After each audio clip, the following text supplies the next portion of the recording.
Hola, mi gente. I'm Philip Johnson, and welcome to Uno Souls. And I'm here to introduce Brigida Toruño. Hello, Philip. How are Hi. you? Yeah, I'm doing well. I'm excited to get into this week's chat with Benjamin Papa, and excited to hear for our listeners to hear that you got a little vulnerable with him doing an Enneagram. That's right. Yeah, I really enjoyed my chat with him. He trains business leaders, and one of the tools he uses is an Enneagram. And oh boy, was it fascinating. He he uses the tool in a lot of different ways, and I learned so much, and I became vulnerable because I gave him my number, because Enneagram, the test, you end up having a number between 1 and 10, I believe. Yeah. And so mine was number 3, and so he went into it, and I was like, oh my gosh. And that's different from a Myers-Briggs, is it? Yeah, that's it's really interesting, a really interesting tool, because the way I see it, it's almost like getting at the soul level of a person versus a Myers-Briggs and some of the other tests that are out there, which are very valuable also, but they're more on the cognitive behavioral level. And all of it is good and interesting. And like he says, I think he says, that, none of these things define you. They sort of give an interesting angle about who you are, and you sort of see the positive side of that particular number, and then you see the Yeah. negative side, with the goal being that you understand the negative so that you can improve upon it and go through growth moments. Yeah, exactly. And I think it is you're just really relevant for people as they are looking into themselves and discovering new parts of themselves as we're going through, isolation periods, quarantine periods. And so why don't we just get right into it and hear how the chat goes? Yeah, sounds great. Looking forward to it. I am honored today to be chatting with Ben Papa, an Uno Soul. He is a leadership coach and an Enneagram teacher. Welcome, Ben. Thank you very much. I appreciate it.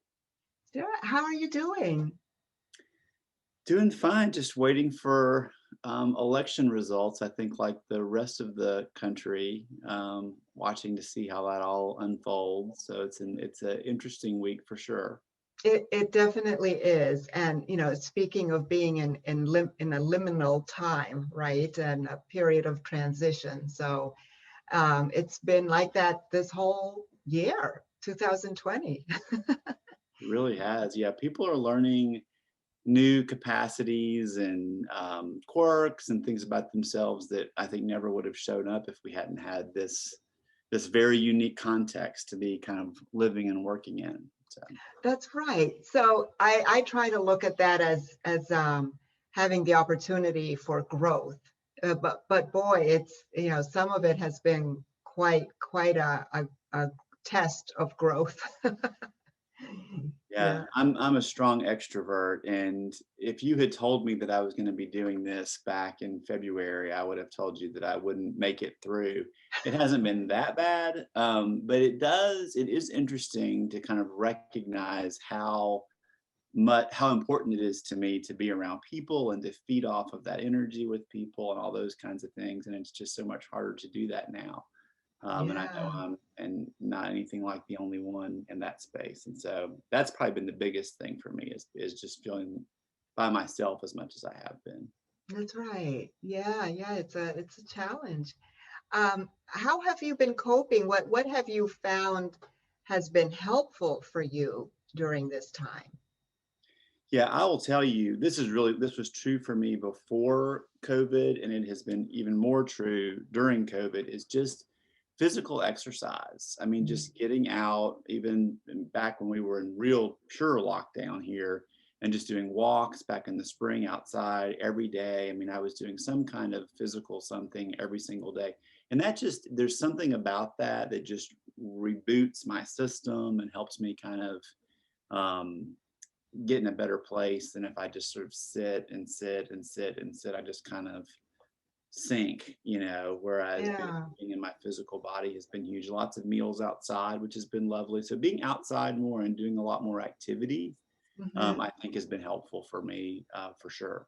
Yeah, yeah, that's great. I found that too, that, getting out in nature is very healing. It just does something to the spirit, where it just kind of does feel revived. So Right. that's been good. I'm also a meditator. I've meditated for 28 years. But that is definitely about sitting, True. sitting still. I mean, there's value to it. I have found so much value. It's been life-changing for me. But the movement is just so important to be out in nature and to move. Yeah. So yeah, yeah, that's Yeah, I'm a great. meditator too. I've been probably 20 years roughly in various Great. ways. And I will tell you, I've cut my sitting meditation time down a little bit in the last 6 or 8 months. It's, it used to be 20 to 30 minutes. Now it's 10 to 15 minutes just because I just feel like I sit so much. Yeah, you're right. Yeah. And as you know, as a longtime meditator, um, it it's all a practice. So if 15 minutes is good today, 15 minutes is good today, and it's all good. Right. Right. Yeah, yeah, yeah. I found that there's been a lot more meditations that have gone to Zoom because I think a lot of people who are usually more independent individual meditators have been enjoying being in the company of others, other like-minded people, even if you're sitting in silent meditation. I have heard so many people say, I just need this, to sort of feel the energy of others, even if it's through a screen. So, Yeah. so Yeah, yeah. I've never done that. I probably should look into it and see. I do have a group, a covenant group. We've been meeting for many years. We meet once a month to sort of talk about our meditation practices and check in. And we usually have about a 10-minute sit at the end of our time. And that's been Mhm. on Zoom mostly. We were able to do it in October, socially distanced on my back patio in person for the first time in Oh, months. So that's that nice. was nice. We were all masked up and everything, and so it felt safe. But it Yeah. was nice to just be in the physical presence of other Oh, it people. makes such a difference. Yeah, I've done a couple of things like that too recently, in a very safe way. And it's such a difference to see, the physical presence of others makes Right. such a difference. And then you just feel so grateful. Those are things that we took for granted before, Yeah. it's like seeing people in a group and everything. So it's a new appreciation. Right. Yeah. Absolutely. Yeah. Well, Ben, I would love to hear about what you do. It sounds like very exciting and very, very great work. Yeah. So I practiced law for 18 years and wound that down a few years ago. And so now I coach and train business leaders to be effective in their business, be personally effective in their business so that they can be more successful from a business financial perspective. So Mhm. it's a lot around the sort of human being element of being a business leader. So self-awareness, collaboration, engagement, those kinds of issues, as opposed to things like sales and marketing and all that kind of stuff. I call that business intelligence, and that's important. It's an important element, but Mhm. the catalyst to be able to really be successful in a more global way is really how effective you are as a human being in your role as a business leader. So that's really the space I do. I work with people. So the Enneagram is the tool that I mostly use. It's not the only tool, but it's this foundation of my business and of the work that I do, both individually and in groups with people. And I've just found it to be a really powerful tool to help people develop and transform themselves. So that's what I do. Oh, that sounds great. Wow. I mean, to top off a law career with this, and that you're in a sense, bringing all of that into it, which is, I guess, as a lawyer, there's a lot of the analytical part of it, right? And that sounds wonderful to have the experience, the depth of experience that you have. That's great. Yeah, Well, Go ahead. I was just going to say the biggest carryover is really mediation and conflict management, and that's really what I did so much of in various ways in my law practice, the mediation practice. And so I'm still mediating with people. I'm still helping people work through low-lying conflict. I don't do the mediation for cases that are in litigation or anything like that. It's really more interpersonal conflict or team conflict, and conflict is such an interesting topic. I think that a lot of people are so conflict avoidant that they sweep conversations under the rug that really need to happen for the team to function or for the issue to get resolved or whatever else. And so I do a lot of helping people have hard conversations and stay in it and with it and not blow up around it. And so there's a lot of that. A lot around conflict is what I end up doing in various ways. Well, that's really, really good to hear, because I do believe that makes up, like relationships from, couples to families to communities to politics. I mean, the idea of having these hard conversations and how to do it without attacking the other person, which I think is something we've seen in our national arena at this point, which is very sad. I think it's very sad. And it's almost, to me, I feel like something like that needs to be taught in school, maybe even elementary school and all the way through high school. And of course, I mean, I just think it's such an important skill to be able to manage conflict. Yeah. Yeah. And people, I mean, part of what I think the foundation for doing conflict well is really just kind of knowing yourself. I mean, knowing what your buttons are, recognizing when you start to feel reactive and, all of that kind of stuff. And also knowing your peers, knowing how your family relates to conflict, knowing how your professional team, your peers, colleagues, how they deal with conflict. And so there's this element around self-awareness and group self-awareness that I think is a really important foundation for doing conflict well. You don't have to have that in place, but if you're an intact team or a family, it's good to sort of know how, because I've got 2 kids and they do conflict very differently than we do. The 4 of us all do conflict differently. And so, but recognizing that the similarities and how we show up for it is helpful, I think. Right. Yeah, that's very important. And so I'd love to talk a little bit about Enneagrams or a lot of it. I found out about Enneagrams this year, and it was through Richard Rohr, and he has his Center for Action and Contemplation in New Mexico. And I've received his emails for a number of years. I'm a big fan. And it was around that February, March area, right before COVID. I don't think he came out with it because of COVID. I think it must have been part of their plan.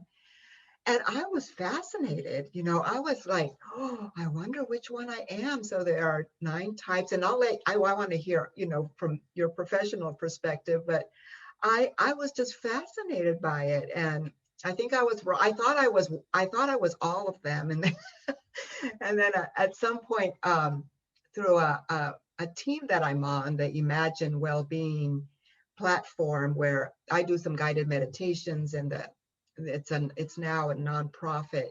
And so we have a lead team that's been working on it. And so a couple people were familiar with Enneagrams only from the perspective of having taken the test. And so they sent us all a link, and we all took the test, and we all know what types we are.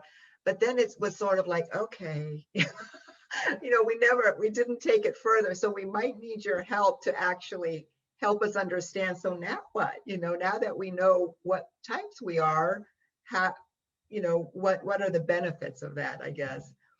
But yeah, so I'd love to hear your perspective of it, and maybe a little history of Enneagram. And Sure. Yeah. I mean, I love what you're saying about really trying to know how to use it, because that's it's one of the foundations of my business model, frankly, which is people that have heard about it or interested in it, may know their number, may be curious about their number, but they don't really quite know what to do with it. And so my particular take on that is in the business and organizational space. And so really helping people show up better and differently at work, enjoying work themselves as an individual more, really leveraging their strengths and seeing their blind spots and managing those better, working together more collaboratively on teams and developing empathy and compassion for your team members, all of that kind of stuff in the workplace. So I really love that you're saying, so what do we do with it now? Because that's, I think, the huge question, because it is frankly kind of a complicated tool. It's easily misunderstood. There are a lot of assessments out there that are frankly bad. And so it's interesting to me, people talk about they took the test as if there's a test out there. Would be interested to hear which particular one you all ended up using, because some are better than others. There is one that I send my clients to. But the thing about the Enneagram that's interesting is it's such rich, deep work that's based really on your core motivation. That's really the thing that distinguishes the 9 types from each other, is there's 9 distinct kind of core motivators that come from your childhood conditioning or your genetics or whatever your theory of personality development is. And it's that core motivation that then animates everything you do in your personality. So you're not measuring external behavior like you are with a lot of other assessments. It's really this core piece. So what I say about assessments is, yes, take them. And I've got one that I send people to that's better than a lot of the other ones. I think it's more statistically valid and reliable, but use it as a data point. Because a lot of times people will get 1 or 2 or 3 numbers back. And I always like to sit down with my clients and say, okay, let's poke at that for a minute. So does this resonate? Are you seeing these connections? And really helping people get clear, because there's nothing sadder than someone who thinks they're a number that they're not actually and tries to do work around a number that isn't their number. And it's just this huge waste of time and energy, and it's not as helpful or effective. So anyway, the assessments piece is interesting to me, and I have completely lost track of what your actual question was. So do you mind asking? No, that's helpful. And I also wondered the history, and again with Richard Rohr, he took it back to, I think, like the 1800s. He mentioned George Ivanovich Gurdjieff. I may not be saying that properly. Gurdjieff, yes, Gurdjieff. yes. Yeah. So, it's interesting. The history of it is not clear and not linear, which is I sort of like. So there are elements of this idea of 9 different personality types or styles that go way back in the ancient religions, particularly what we call Western religion. So Islam, Sufism, there's an element of it there, ancient Judaism, and then ancient Christianity all have various versions of it. And so what ended up happening is Gurdjieff was this German, I think he was German or Austrian maybe. Anyway, he was somebody who kind of took the model and kind of dug it out of the catacombs of history and kind of brushed it off and said, let's try to start using this, and created sort of the foundation of the model that we use today. And then there was another man in the 1960s, 2 men really. One was named Oscar Ichazo, and the other one was named Claudio Naranjo, South American, Chilean. I think they're both Chilean. And they tried to sort of fold in modern sensibilities around psychology and psychiatry, 20th century kind of notions, and sort of folded that into the system that was there. And so then they're the ones that kind of had, Naranjo in particular, taught the people that are now kind of the founding people of the International Enneagram Association. And there's various schools, the Enneagram Institute, different ones that are all sort of students of Naranjo and Ichazo. So that's kind of the line. But and then there's Richard Rohr, which is sort of he's kind of on a different track. He, I think, learned more from reading on his own and kind of pulled more directly from that monk, Christian, contemplative tradition. It's the same system. And I've read his books too. It's the same system as sort of what the International Enneagram Association talks about, but he wasn't kind of in the institutional part of it the same way that other teachers were. So anyway, I always tell people to really make sure that you're working with somebody that's done some training, that has some kind of certification around the Enneagram, because it's really easy to misunderstand and misuse. And there's a lot of people that claim to be kind of Enneagram experts and really miss a lot of pieces of it that end up being not helpful and sometimes even hurtful to the people that they're working with, because it's such deep work. Yeah, that's what I've been noticing, that the idea of looking at it from the perspective of, okay, so this is your type, and just so you know, when I took the test, and I think we did it through a link to Enneagram Institute, Okay. I believe, and so my 3 numbers are 3, which is achiever, 2, which is helper, and 9, which is peacemaker. So you might already know what that means about me. I'm not quite sure. Well, the first thing I would say is you're not 3 numbers. Okay. Everybody, the way the system works is everybody's got a little bit of all 9 types, but everybody only has one type that ends up being the animating force behind how they do life. That's the theory. You can buy the theory or not buy the theory, but if you do, that's the way the Enneagram works. And so if you were my client, what we would do is we would take those 3 numbers as a conversation starter, and I would start to ask you some questions to figure out, what are some of the differences in them? What are the different energy levels that go with them? What is the sort of internal dialogue that happens with them? I would let you know the core motivations for each of them, the core needs, and see from your lived experience which ones resonate for you. And when people really struggle with their number and we're really having to kind of break ties, one of the things that we say is, so think about yourself at 20 or 22 years old, in the context of these 3 that we're trying to figure out. Did you look more like one of them then? Because we tend to be in the throes of our personalities, our ego strategies, our egos, when we're in that kind of early 20s age. We're past childhood, we're developed enough, but don't have enough life under our belt usually to have a lot of wisdom yet. And so we tend to be very much our number in that younger age. That can be good to know. Yeah. And again, and I'm referring back to Richard Rohr, because I looked at that quite a bit. I haven't read any books about this, and I'd love for you to recommend them to us in a little bit. But what he was talking about also was the idea that with the Enneagram, you learn the 2 sides, right? It's sort of like, oh, the number 3 achiever does this, which might be seen as more negative, like the negative qualities, but then there's the other side of the coin, which is where you can work on that to improve it, right? To make it more positive. And he said, the way to find our unique gift is often through our flaws. And, I just, that's so profound, because, that's so true, right? And then he also says our mistakes and failures are our greatest teachers. And again, I just feel like that is so profound, and it's something that I find over and over and over again as I make my continuous mistakes, and it's like, oh, okay, it's a growth moment. It's a growth moment. Yeah. One of the things I say around that when I teach, I just said this yesterday in a webinar, is the best part of you is the worst part of you. And that's a lot of what we do. So when I do teach the Enneagram, what I'll talk about, this is the energy, this is your gift. And if you play it in a right-sized way, in a balanced way, then it's the unique gift that your number brings. No number on the Enneagram is better or worse than any other number.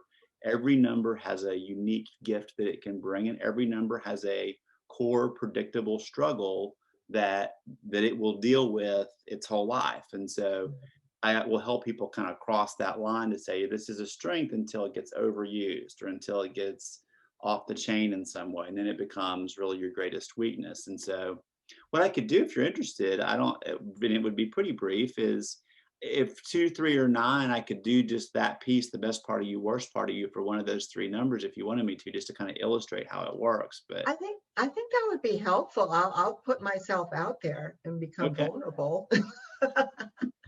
Well, which one? You have to, which one would you prefer I work with?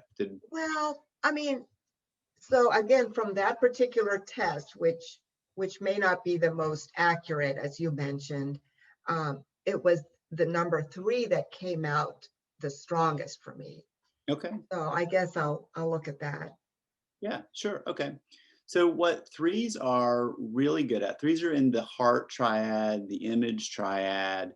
And so we call them achievers. Different systems call them different names. I like achiever. I like to use, if I'm going to use a word, I like to use one that's sort of morally neutral, that you don't want to necessarily be or not be. It's just kind of a descriptive word. And so achiever, I think, captures what threes do. And so the false childhood message that kind of threes took in from their genetics or took in from their environment that they then start to build a personality strategy around is you only have value if other people think you do.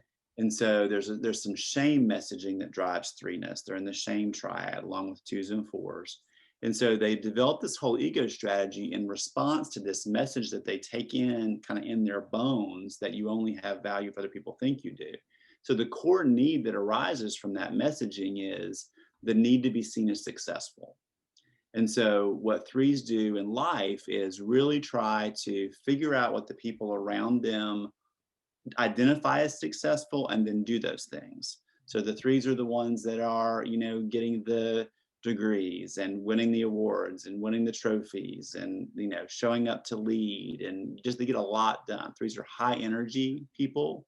And they tend to be leaders in companies and organizations. And so one of their gifts is to really be social intelligence is usually what I call it, but the ability to kind of read a group and know who the power holders are, who the centers of influence are, what the dynamics in the room are. So there's sort of the sociologists of the Enneagram, if you will, to really kind of be able to know what's going on in groups, because part of what they're trying to do from their ego perspective is find out who the people are that I need to kind of do something for so that they'll think I'm successful, because that's what's going to feed this ego strategy. So to go back to the best part of you is the worst part of you, what ends up happening for threes, they're using this skill to kind of assess other people and really show up and be socially astute and all those kinds of things and get a lot done, all of which is a gift, until it crosses over into shape-shifting and deceit and I'll be whoever you need me to be, let me be a chameleon and shapeshift into whatever I think you need me to be. And they end up losing their own authenticity in that move if they go too far with that. But you can see how the energy is the same. It's the same energy of seeing how people work and trying to be influential and achieve and get things done, all of which is great. How it can bleed over into I'll be anything you want me to be, so long as you think I'm successful, let me jump through a hoop. And so they can start to look really fake. They can start to look kind of plasticky, just because they kind of let their own authentic voice and perspective kind of fade away in the name of trying to be seen as successful. Right. Does that help at all? Well, that does resonate.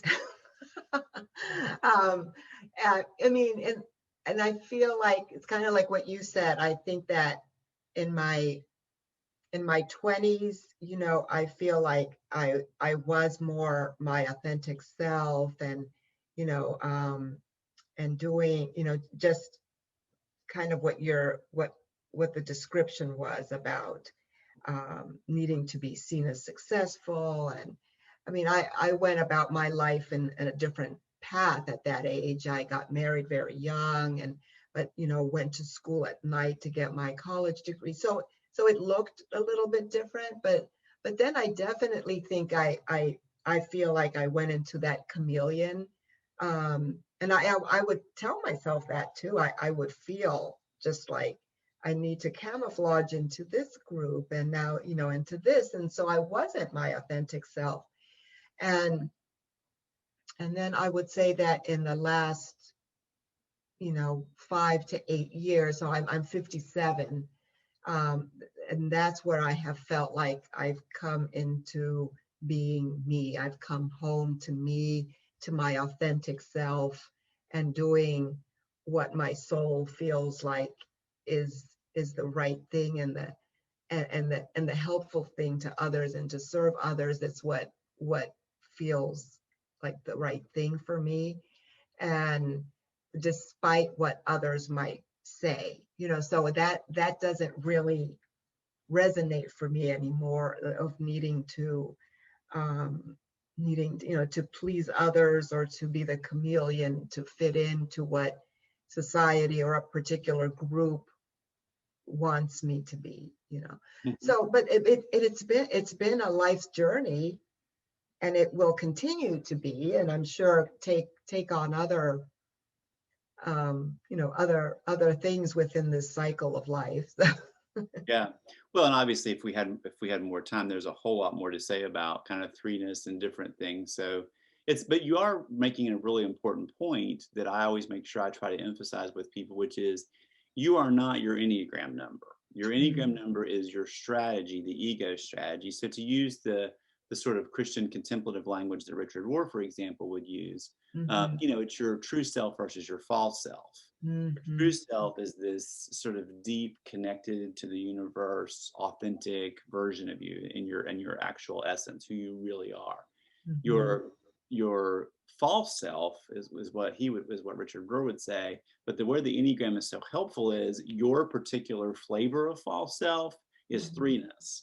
And so you Okay. get this sort of fast track to development when you know your Enneagram number, because you're not spending time doing the work that a five needs to do, because that's not your work. You get to sort of get really clear about where your particular struggles are going to be, and Mhm. work that particular path. So that's what I think is so helpful about the Enneagram for people that are trying to develop, either personally or professionally or spiritually. Yeah, yeah. That's so helpful. Thank you so much. So, for instance, if you're working with a team, how do you do, like, if you could briefly explain sort of the path of that, or the process that would, and how long that would take to work with a team in, let's say, a corporation, or a trade association, or a social profit group. How does that, what does that look like? And Yeah, so it depends on the size of the team and the context, but if it's a 8 to 10 person team, say, what I like to have people do is I do like them to take the assessment online that I use with my clients, and so Mhm. I do that, and then I usually do some mapping. I want to sort of see who's what number kind of on the Enneagram. Are they lopsided in a particular strength, or blind to a particular area, or whatever else? And so I like to kind of map that out, because part of what I want people to use the Enneagram to do is to really recognize what their particular strengths are, which may not be what they think they are, what they want them to be, but we can really get a sense of, like, how can I really contribute something unique to the team? Sometimes people's role on a team calls for them to do something that's out of sync with what their actual gift is. And so that's a really helpful thing to kind of wake up to. And so you really want everybody showing up fully in their strengths, and you also want people knowing what their weaker areas are going to be, their opportunities, and to make sure that they're not trying to be something they're not in that way. So the way to answer your question more sort of logistically is I'll oftentimes do a full day with a team. So I'm just doing kind of a one-off. Now I also coach teams over time that are really trying to build capacity or deal with a particular issue. But if I'm Mhm. just coming in to kind of do a one-time snapshot, the morning is really about debriefing the Enneagram, debriefing how the people in the room are showing up, what the different, I can, and sort of mapping out all the different ways that they are going to be interacting with each other, that we learn from the data of them having taken the tool, answer questions, those kinds of things. In the afternoon, we tend to do some kind of work on something. So they may be doing a strategic plan that they want to then use in the context of knowing each other's Enneagram numbers, or they may want to develop trust and collaboration skills among themselves on the team. And so we'll do some deeper work around that. Mhm. Or, they may be in some kind of crisis or conflict. They want to now use what they know about the Enneagram, to have me help them kind of work through that. So we usually do something that's pretty targeted to that particular organization, Mhm. in the afternoon, and in the morning is more of a learning time. So Mhm. that's sort of a typical model. Again, it varies wildly depending on what my clients need, but that's a typical model. Okay, that's great. Would you be able to tell us how we can reach you if somebody's listening and they would like to talk to you more about it? Sure. Yeah, my company's called Enneagram Solutions, and my website is just my name. So it's benjaminpapa.com, P-A-P-A. And all the information about the services that we provide are there. There's links to reach me there.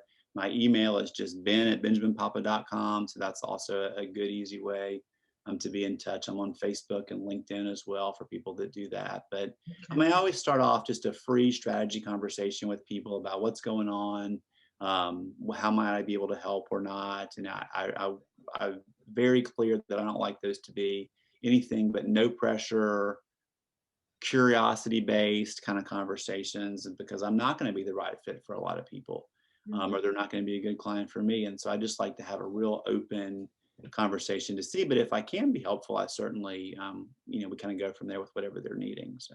Okay, great. Thank you.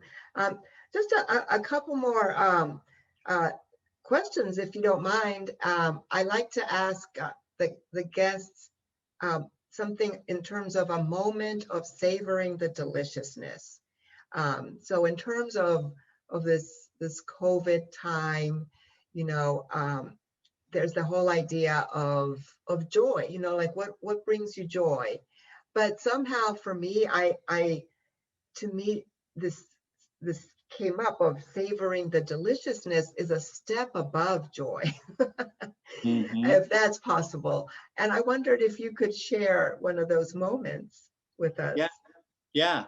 So it's interesting. What came up immediately when you asked that question is, so I've been a religious person my whole life and been part of religious communities of various kinds over the years. It's looked different at different seasons of my life.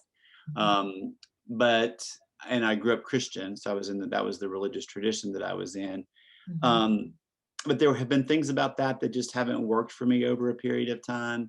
And so for the last 10, 15, really 20 years, I've kind of dabbled in Judaism in different ways over time and academically, personally.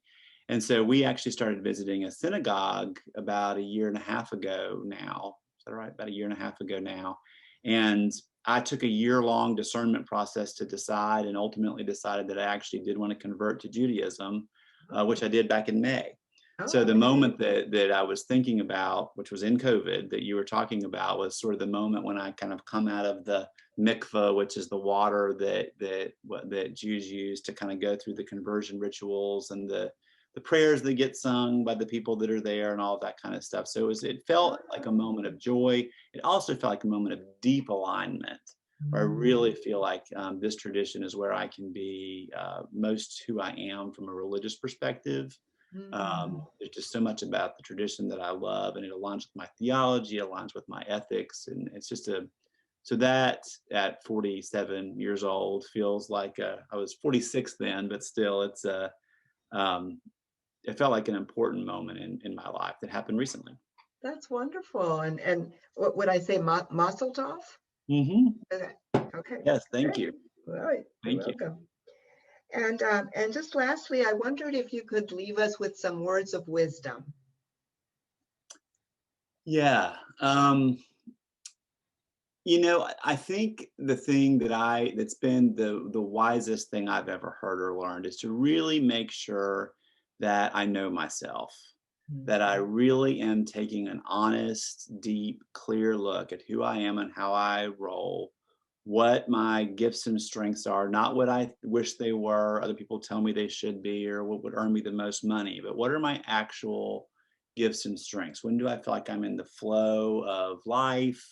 And all of that kind of thing. And so I really think a lot of people just don't do that kind of self-reflective, self-awareness work. And I think it is sad, because I think they end up missing out on how to live the fullest, richest life that they have. So whatever your tool is, the Enneagram is my favorite tool. I'm biased, but there's a lot of other ones out there too, but kind of figure out really who you really are at your core.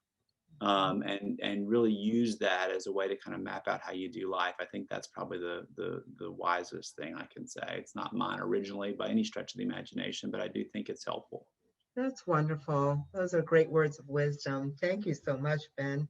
This is a time to be gentle with ourselves, and a powerful time to love each other, to unite, and to live in peace. And thank you so much for joining me, and I honor the light in you. Yes, thank you very much. Same to you. Thanks.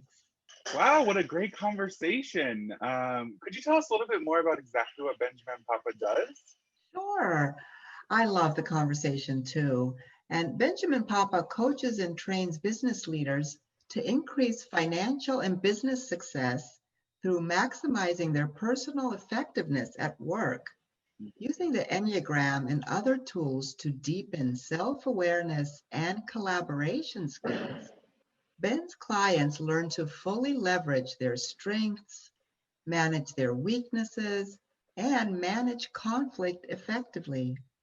Everyone should go to benjaminpapa.com to learn more about their coaching, workshop, and mediation services. Okay, yes, that's benjaminpapa.com. Everyone go there, figure out what your Enneagram numbers are. And that's it. Until next week. Hasta luego. Hasta luego. Thank you so much for listening to Uno Souls Chat. You can find us at www.unosouls.com and on Facebook, Instagram, and Twitter. I would love to hear from you if you would like to chat with me.